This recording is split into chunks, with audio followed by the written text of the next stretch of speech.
Halo, selamat pagi pemirsa. Apa kabar Anda? Senang sekali program Selamat Pagi Indonesia kembali menyapa Anda di akhir pekan ini. Kali ini bersama saya, Gemma Tanjung. Dan saya Jessica Wulandari. Pemirsa, tentunya selain berita tadi, kami akan menghadirkan sejumlah informasi menarik lainnya. Dan Gemma tahu gak sih, setiap tanggal 20 April itu diperingati sebagai Hari Konsumen Nasional. Oke, jadi dari pemerintah ya hari ini. Sebenarnya essence hari ini tuh apa ya Jessica ya? Iya, kita harus memprioritaskan dari hak-hak konsumen sih ke depannya. Tapi kayaknya lebih baik kita langsung bertanya aja nih, karena teman kita akan membahas sebetulnya apa sih maksud dari Hari Konsumen Nasional, dan juga kira-kira warga ini sudah tahu belum sih apa hak-hak mereka sebagai konsumen. Ingat ya, Indonesia kan sebagai salah satu negara yang memiliki konsumen yang paling besar loh. Kita tanya aja ya kepada rekan kita. Halo Febrian, selamat pagi. Selamat pagi Gemma dan juga Jessica. Wah, sudah ramai sekali para konsumen di belakang Bundaran HI ini ya. Jadi Febrian, sebenarnya udah pada tahu belum sih para pelari di Bundaran HI ini apa sebenarnya essence dari Hari Konsumen Nasional ini? Pastinya ya, masyarakat yang berada di Bundaran HI ini, kita harapannya adalah mereka sudah paham soal Hari Konsumen Nasional yang setiap tahunnya dirayakan di tanggal 20 April 2025 untuk tahun ini. Tapi untuk selengkapnya, kita simak satu dulu ini pemirsa. Selengkapnya di Jalan Pagi, Selamat Pagi Indonesia.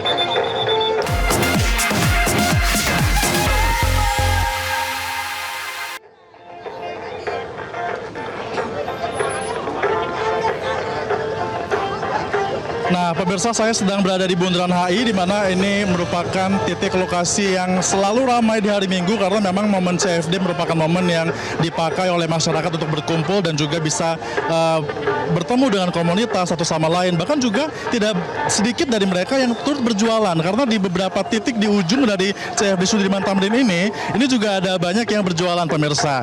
Dengan adanya yang jualan ataupun UMKM yang ada di sini, ini juga menunjukkan bahwa membantu perekonomian kita lebih meningkat. Nah, kalau bicara soal perekonomian, ini pas banget dengan hari ini yang bertepatan dengan Hari Konsumen Nasional yang digelar ataupun yang diperingati setiap tanggal 20 April setiap tahunnya. Kita bisa lihat ada banyak sekali masyarakat di sini. Tadi saya sudah sempat berbicara dengan beberapa di antara mereka. Ada yang konsumtif, ada yang setiap hari bisa belanja bulanan. Tapi ternyata banyak juga yang masih belum tahu terkait dengan apa saja hak-hak mereka ketika mereka berbelanja di platform manapun itu. Nah, kita akan coba cari tahu, ada beberapa masyarakat yang akan kita wawancara. Ada siapa nih Ane? Halo Bapak, dengan Bapak siapa? Ya, saya dengan Pak Bimo. Pak Bimo. Pak, ini lagi CFD dengan siapa nih Pak? Saya bersama keluarga. Iya. Nah Pak, ini kan kalau saya lihat Bapak ini pasti fit banget, sering belanja pasti Pak ya, dengan baju olahraga ataupun belanja-belanja hal lainnya, ada seperti ini, gadget seperti ini gitu Pak. Nah Bapak, tapi tahu nggak sih Pak, hari ini diperingati sebagai Hari Konsumen Nasional? Saya tahu ada Hari Konsumen Nasional, tapi saya nggak tahu kalau hari ini Hari Konsumen Nasional. Oh gitu. Nah, Iya. kebetulan hari ini kita sedang merayakan. Nah, sebagai konsumen nih Pak Bimo, apa sih Pak harapannya untuk bisa mendapatkan pelayanan mungkin lebih baik lagi di Hari Konsumen Nasional ini? Pertama sih kalau masalah belanja, tentunya yang saya butuhkan ya Mas. Kalau saya butuhkan, kemudian kedua pastinya kualitas, baru harga. Nah, karena kenapa kalau harga dulu, kalau kualitasnya nggak bagus, kita kecewanya banget gitu loh, kecewa banget. Jadi kalau sama pernah itu dulu sih. Oke, berarti Bapak pernah mendapatkan pengalaman semacam ketika belanja tapi ternyata tidak sesuai gitu nggak Pak? Sering, bukan sering ya, pernah ya, terutama pas saat belanja online. Iya. Sering beda apa dengan di foto Pak ya? Apa? Kalau online sering beda dengan di foto ya? Iya, beda ukuran, terus udah jelas-jelas ordernya, sampai saya cek juga order saya itu udah seperti ini, tapi ternyata datangnya beda. Oh gitu. Ya beda ukuran, beda warna, kadang-kadang gitu. Jadi kita suka, ya udahlah, kok barangnya murah gitu loh. Ya udah, akhirnya ya udah kasih ke siapa yang memang pas membutuhkan. Tapi kan kecewanya juga luar biasa. Bapak lebih ke pasrah aja Pak ya kalau gitu Pak ya? Iya, pasrah, habis gimana lagi? Tapi habis itu ya nggak ambil itu lagi. Kalau itu ada ya, aku pikir ya nggak bagus itu ininya. Iya. Jadi pasrah dan menjadikan pelajaran Pak ya? Pelajaran ya, betul aja. Tidak pakai lagi. Baik, Pak Bimo, terima kasih atas informasinya ya. Selamat beraktivitas juga olahraga kembali. Siap, terima kasih banyak Pak. Nah, itu dari Pak Bimo yang tadi kalau misalnya mendapatkan pelayanan yang kurang buruk, beliau pasrah saja. Nah, gimana kalau yang lain? Kita akan akan coba cari pemirsa, ini ada komunitas kebetulan ya, sepertinya komunitas berlari di sini dengan dengan Mbak siapa? Halo, saya dengan Salsa dari Harufi Tokyo. Oke, Mbak Salsa ini komunitas lari Harufi Tokyo itu ya? Enggak, Harufi Tokyo itu studio fitness khusus perempuan. Oh gitu, berarti memang berolahraga ya tujuannya ke sini Mbak ya Mbak. Tapi kalau aku lihat ini pasti kan Mbak kan sering belanja ya dengan teman-teman juga seperti komunitas seperti ini kan. Nah, tapi Mbak tahu nggak sih kalau hari ini diperingati sebagai Hari Konsumen Nasional? Aku baru tahu. Baru tahu ya. Nah, sebagai konsumen nih Mbak, di hari ini kebetulan juga diperingati Hari Konsumen Nasional. Ada nggak harapan yang diinginkan atau pelayanan yang diberikan, hak yang diberikan sebagai konsumen? Kalau dari aku sih lebih ke pelayanannya tuh responsif, cepat tanggap aja ya, sama quality control buat yang online biar nanti paket yang datang ke konsumen itu juga dengan baik sama seperti yang ada di online shopnya gitu. Berarti ini Mbak lebih seringnya belanja online ya? Enggak juga sih, dua-duanya ya. Kalau belanja offline, wah ini banyak banget bubble ya. Bubble walking. Nah kalau dari belanja offline, kira-kira pelayanan seperti apa yang Mbak inginkan? Kalau offline lebih pelayanan yang lebih ramah aja ya customer, karena kadang-kadang kan ada yang mereka udah capek terus lebih ke responsif ke ininya ya, ke konsumennya agak kurang gitu. Jadi lebih untuk memberikan impresi yang bagus juga ke konsumen gitu. Oke, berarti harapannya kalau itu seperti itu Mbak ya. Nah tapi ada nggak sih Mbak pengalaman ketika berbelanja mungkin ini mendapatkan barang yang tidak sesuai dengan yang Mbak harapkan? Pernah sih, lebih ke skincare ya, karena kan melewati proses pengiriman jadinya ada yang pecah gitu, pecah atau bocor, itu aja sih sebenarnya. Oke, berarti harapannya ini bisa diperbaiki lagi atau memang harus merasa kalau ada pertanggungjawaban kalau misalnya tidak sesuai seperti itu? Oh pastinya harus ada pertanggungjawaban ya, kalau biasanya kan kalau dari pengirimannya gitu yang bertanggung jawab gitu sih. Jadi kalau Mbak tipenya yang minta pertanggungjawaban bukan yang pasrah aja? Jangan dong, harus minta pertanggungjawaban ya, kita kan beli ya, bayar, bukan gratis gitu. Berarti memang harus bertanggung jawab Mbak ya kalau misalnya tidak sesuai Mbak ya? Betul, Oke, baik. bertanggung jawab. Mbak Sasa terima kasih ya atas informasinya, selamat bergabung lagi dengan teman-temannya yang hari ini sudah semangat sekali. Nah, jadi selain kalau Bapak Bimo yang tadi itu dia lebih ke pasrah pemirsa, kalau Mbak Sasa ternyata dia inginnya ada pertanggungjawaban. Tapi kalau misalnya kita bicara soal pertanggungjawaban, sebenarnya memang itu sudah diatur ya dalam Undang-Undang Konsumen Indonesia, di mana setiap konsumen yang mendapatkan kerugian atau dirugikan dalam hal pelayanan atau mendapatkan barang dan juga jasa, itu berhak untuk dapat menuntut hak yang mereka inginkan sesuai dengan apa yang dijanjikan oleh si pembeli. Nah, lebih lengkap soal ini kita akan bahas langsung bersama dengan Pak David Tobing yang merupakan Ketua Komunitas Konsumen Indonesia. Sudah bergabung bersama kami. Pak, kebetulan banget kita ketemu di CFD nih Pak. Apa kabar Pak? Kabar baik. Kabar baik Pak. Iya. Ya. Nah, Pak, hari ini kan adalah Hari Konsumen Indonesia. Tadi saya sudah sempat wawancara dengan beberapa masyarakat yang ada di sini Pak. Ternyata ada banyak juga yang sudah tahu, tapi ada yang belum tahu soal hak-haknya. Tapi kita bisa flashback dulu nggak soal Hari Konsumen Nasional ini? Ini sebenarnya apa sih Pak yang mendasari hari ini diperingati setiap tanggal 20 April? Ya, hari ini bertepatan juga dengan Hari Raya Paskah, tetapi 20 Aprilnya ini adalah Hari Konsumen Nasional karena Undang-Undang Konsumen disahkan tanggal 20 April tahun 99. Dan sejak 2012, sesuai dengan Kepres, keputusan Presiden, tanggal 20 April dinyatakan sebagai Hari Konsumen Nasional. Untuk apa? Untuk mengingatkan bahwa konsumen harus terus-menerus dilindungi, bahwa pelaku usaha harus beretika dalam memproduksi barang dan melayani konsumen, dan mengingatkan juga pemerintah untuk mengawasi pelaku usaha, mengawasi barang beredar, dan juga mengedukasi konsumen. Nah, tapi sepertinya konsumen kita masih banyak juga yang belum tahu akan mereka tuh memiliki hak yang bisa diperjuangkan. Nah, hak-hak konsumen itu tuh sebenarnya apa saja, Pak? Ya, yang pasti yang paling utama adalah hak atas kenyamanan, keamanan, dan keselamatan dalam mengkonsumsi barang dan jasa. Selain itu yang penting adalah hak atas informasi. Jadi di dalam satu produk kita bisa lihat ada kandungan, ada masa kadaluarsa, ada pernyataan halal, dan sebagainya. Nah, inilah hak informasi. Begitu pula dengan produk-produk yang sering sekarang dijual secara online, itu harus betul-betul diinformasikan dengan jelas. Baik. Jadi jangan kecil-kecil, jangan hanya cuman klik setuju-setuju tetapi konsumen tidak membaca. Jadi itu yang paling penting, hak atas informasi. Nah, kita ambil contoh kecil, misalnya sekarang kita ada di dunia digital, Iya. semua belanja bisa dilakukan dari rumah secara online. Iya. Cuman masalah online ini adalah biasanya ketika barang yang datang ternyata berbeda dengan apa yang diharapkan dengan yang dibeli. Nah, sebagai konsumen itu yang bisa dilakukan apa? Ya, jadi kita bersyukur sudah ada peraturan pemerintah tentang perdagangan melalui sistem elektronik tahun 2019. Jadi seperti barang yang tidak sesuai itu bisa dikembalikan, bahkan bisa dibatalkan transaksinya. Tapi kita juga sebagai konsumen harus cerdas. Di mana kita membeli barang? Kalau barang dalam sistem pembelian elektronik itu membelinya harus di platform yang terdaftar. Kalau di Instagram ada kemungkinan besar penipuan. Sehingga kalau kita mau menukar, orangnya tiba-tiba udah hilang. Dan berdasarkan dari laporan Mabes Polri tahun 2020, yang paling banyak penipuannya itu adalah Instagram. Jadi bukan platform-platform yang kita kenal selama ini yang menjual barang dan jasa itu melalui mekanisme elektronik. Bukan itu, tetapi di sosial, media sosial. Jadi waspada, hati-hati ketika mau membeli di media sosial yang adalah sebenarnya itu untuk individu tetapi dijadikan untuk commerce, harus hati-hati. Harus betul-betul mengenal siapa penjualnya, apa barangnya, apakah sudah sesuai spesifikasi, apakah sudah mendapatkan izin edar, sehingga konsumen itu terlindungi. Nah, tapi kalau di beberapa case juga ada si penjual ini merasa sudah memberikan edukasi, sudah ada deskripsinya, sudah detail seperti itu kan. Tapi ternyata ketika dibeli memang pembelinya yang kurang membaca atau mungkin kurang detail dalam mempelajari barang yang dia beli. Nah, kalau kasusnya seperti ini seperti apa? Apakah memang masih bisa dikatakan itu konsumen yang dirugikan atau bagaimana? Ya, jadi yang paling utama adalah sebagai konsumen kita itu harus memprioritaskan apa yang perlu. Jadi apa yang dibutuhkan, ya, bukan apa yang diingini. Kalau apa yang diingini ini bahaya, ya. Ada penawaran masuk bunga 30% setahun, langsung ditelan gitu aja. Pindahin uang dari bank, masuk ke yang nawarin, akhirnya hilang sekejap. Jadi jangan teriming-imingi sesuatu yang kita itu digiring untuk yang tidak pasti atau tidak legal. Nah, jadi sesuai kebutuhan. Kalau kebutuhannya misalnya hanya untuk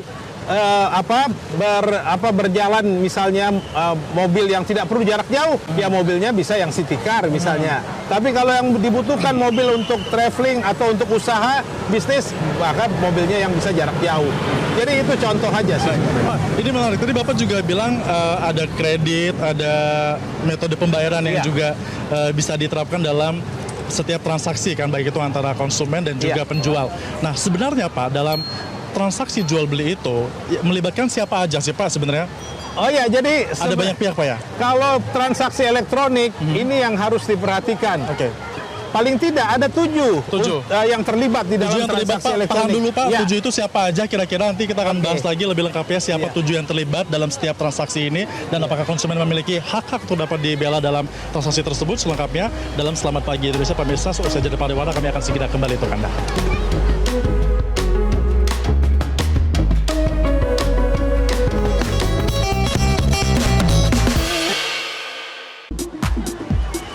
Anda masih bersama kami di Selamat Pagi Indonesia. Kita tadi sudah bahas terkait dengan Hari Konsumen Nasional dan kita lanjutkan kembali bersama dengan Pak David Tobing. Pak, tadi kita sudah ada sedikit teaser ya bahwa ternyata dalam setiap transaksi itu ini melibatkan bukan hanya 2, bahkan sampai dengan 7 pihak tadi kata Bapak. Nah, itu 7 pihak itu sebenarnya siapa saja dan perannya apa aja Pak? Ya, jadi kalau konvensional itu cuma ada penjual dan pembeli.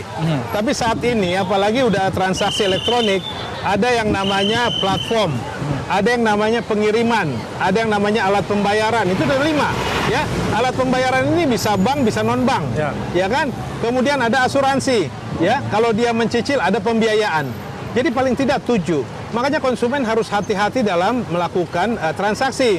Betul-betul dicek apakah dia memang perlu pembiayaan. Dilihat pembiayaannya ini sudah cocok atau tidak, misalnya berapa bulan, berapa tahun, bunganya berapa, ya, kemudian asuransi dan sebagainya. Jadi kuncinya konsumen harus membaca, ya, supaya dia tidak tertipu atau tidak kermakan oleh penawaran-penawaran yang menjanjikan, padahal sebenarnya menjerumuskan. Nah, biasanya kan juga ada instrumen pembayaran yang melibatkan pihak ketiga. Nah, ketika ada konsumen yang dirugikan, ini harus ke siapa meminta pertanggungjawabannya? Apakah langsung ke penjualnya atau memang ada pihak-pihak lain yang bisa juga diminta pertanggungjawaban? Ya, jadi pelaku usaha itu bukan saja produsen. Ada produsen, ada distributor, ada agen, ada toko lagi, ya. Bahkan ada reseller namanya. Jadi ketika kita membeli produk, tetapi produknya itu tidak sesuai, kita bisa langsung menghubungi dengan siapa kita membeli produk tersebut. Jadi yang terdekat, tidak harus misalnya pabriknya, tidak. Dan kewajiban pelaku usaha, kalau memang produknya itu cacat, produk tidak sesuai dengan yang dipesan, dia harus dikembalikan, ya ditukar. Karena nggak boleh membuat suatu ketentuan tidak boleh menukar barang, itu dilarang di Undang-Undang Konsumen. Oke, nah tapi kan di undang-undang juga diatur terkait dengan ada hak yang harus dipenuhi, salah satunya adalah harus bisa mendapatkan penanganan hukum yang lebih efisien, yang lebih singkat. Nah, ini sebenarnya sudah diatur nggak sih Pak dalam undang-undang kita terus terkait dengan undang-undang sebenarnya itu di pasal 4 Undang-Undang Konsumen sudah ada hak atas pendampingan, hak atas proses hukum yang proper, ya. Masalahnya sekarang ini suatu proses hukum panjang sekali. Inilah yang membuat konsumen Indonesia ini jadi nerimo kalau menghadapi suatu kasus. Ya banyak yang pasrah juga dan legowo Pak. Padahal sebenarnya bukan uang kecil juga kadang-kadang. Iya, karena misalnya yaitu ada gium atau istilah hilang kambing, tapi karena proses hukum jadi hilang sapi. Itu di benaknya konsumen selalu ada. Jadi akhirnya dia pasrah. Nah ini yang sebenarnya tidak boleh, dan pemerintah harusnya membuat suatu mekanisme hukum, suatu mekanisme penyelesaian sengketa konsumen, di mana itu memudahkan konsumen, misalnya small claim court, ya. Ya, jadi sebenarnya di Indonesia ada yang namanya gugatan sederhana, itu udah bagus ya. Kalau gugatan biasa bisa 1 tahun, ini cuma 2 bulan selesai. Nah, jadi model-model seperti itu. Tapi yang utama adalah penyelesaian antara konsumen dan pelaku usahanya. Itu yang paling utama, supaya tidak berlanjut ke pengadilan. Selama ini memang masih belum ada aturannya, atau memang itu yang memang paling dibutuhkan sehingga pemerintah harus membentuk aturan baru terkait dengan hal itu Pak, atau bagaimana? Ya, selama ini sudah ada aturan, ada Badan Penyelesaian Sengketa Konsumen. Kemudian yang terakhir yang kita lihat sendiri di Kementerian Perumahan malah sudah dibentuk satu lembaga atau satu bentuk lembaga penyelesaian sengketa, ya, paling tidak untuk memediasi konsumen perumahan dengan si developer. Nah, ini suatu hal yang sangat baik. Karena apa? Seharusnya memang di setiap kementerian itu ada satu sistem mekanisme penyelesaian sengketa konsumen. Ya, contoh kalau Kementerian Perdagangan sudah pasti karena dia yang bertanggung jawab di Undang-Undang Konsumen. Tapi misalnya sengketa atas perumahan, selama ini belum ada, tapi bersyukur sekarang udah mulai dibentuk. Kemudian hal-hal lain, sengketa atas pengiriman, ya, atas informasi, itu harusnya sudah ada. Supaya jangan ada apa-apa langsung ke pengadilan, karena ini memakan waktu, biaya, dan yang pasti kerugian tidak tercover dalam waktu singkat. Padahal konsumen harus mendapatkan penggantian dalam waktu cepat. Betul. Nah, apakah artinya kalau kita bicara soal kerugian, memang konsumen ini posisinya ada yang paling dirugikan di paling bawah Pak, di antara penjual, penyedia usaha, pemerintah, dan konsumen. Posisinya tuh konsumen di mana Pak? Paling meramah atau bagaimana? Makanya ada istilahnya itu.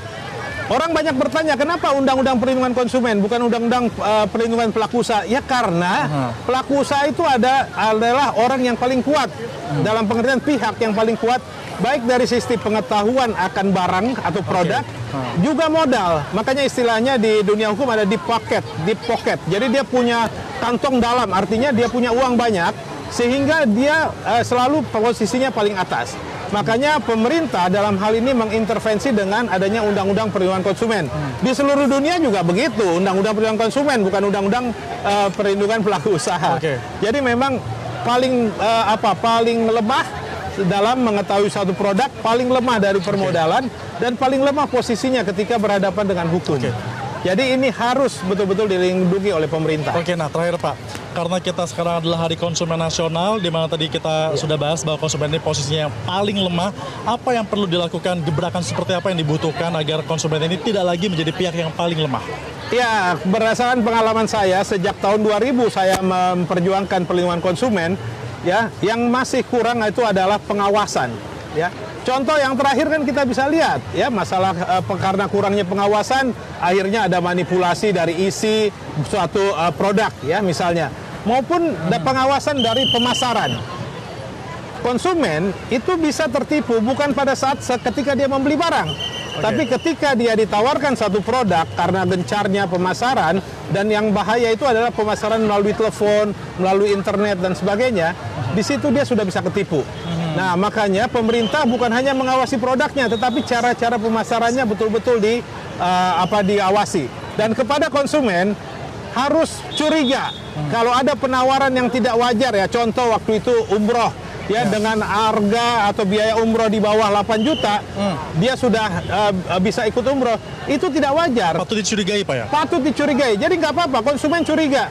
Kalau Anda menawarkan biaya 8 juta, sementara kita cek di internet pesawatnya saja 12 juta, apakah ini nggak ajaib istilahnya? Tapi kan itu justru yang membuat konsumen tergiur sehingga mereka mau terlena dan juga membeli produk itu. Ya. Contoh di kasus umroh 2013 ya, itu Badan Perlindungan Konsumen dan di mana dulu saya di sana sudah memberikan suatu rekomendasi ke Kementerian Agama untuk membuat harga acuan. Oke. Tapi setelah marak kasus umroh barulah dibentuk harga acuan. Oke. Padahal kalau dari dulu kita bisa lihat kalau ada penawaran yang terlalu murah, tidak sesuai kewajaran, itu harus diawasi. Oke, baik, artinya selain pemerintah bisa memberikan regulasi, masyarakat pun harus proaktif ya Pak untuk dapat mengetahui bagaimana apakah itu wajar atau tidak, ditipu atau tidak gitu ya Pak. Betul, dengan kecanggihan internet ya. Tinggal ketik wajar gak ini, udah bisa. Baik, berarti ada istilahnya smart buyer, jadi pembeli yang pintar Pak ya, seperti Menjadi itu ya. pembeli yang pintar. Oke, baik. Ya. Pak Tomisa bergabung bersama kami. Terima kasih kasih sudah memberikan insight-nya kepada masyarakat dan juga pemirsa Metro TV di luar sana. Dan pemirsa, itu tadi wawancara kita ya yang membahas soal Hari Konsumen Nasional yang diperingati hari ini. Jadi Anda kalau misalnya nanti mau belanja jangan sampai tertipu lagi, harus proaktif melihat bagaimana deskripsinya, jangan sampai nanti merasa dirugikan karena kesalahan dan juga keterlibatan Anda sendiri. Dan selamat pagi Indonesia, saya kembalikan ke rekan saya Gemma dan juga Jessica di studio. Gemma, Jessica, gimana? Jangan sampai ketipu lagi ya kalau misalnya belanja ya. Oke, Febrian, terima kasih loh insight-nya pada pagi hari ini. Tentunya kita jadi tahu nih ya pemirsa, kalau di Hari Konsumen Nasional ini salah satunya ingin mencerdaskan konsumen dan juga hak-hak konsumen itu harus dipenuhi. Iya, tapi bukan berarti pembeli itu raja selalu ya. Harus tetap dilihati dulu ya bagaimana hak-hak dan kewajiban setiap pihaknya. Betul, ya sudah. Silahkan kembali berolahraga ya Febrian di Bundaran HI. Jangan lupa pulang juga tapi ya. Jelajahi cara baru mendapatkan informasi. Download Metro TV Extend sekarang.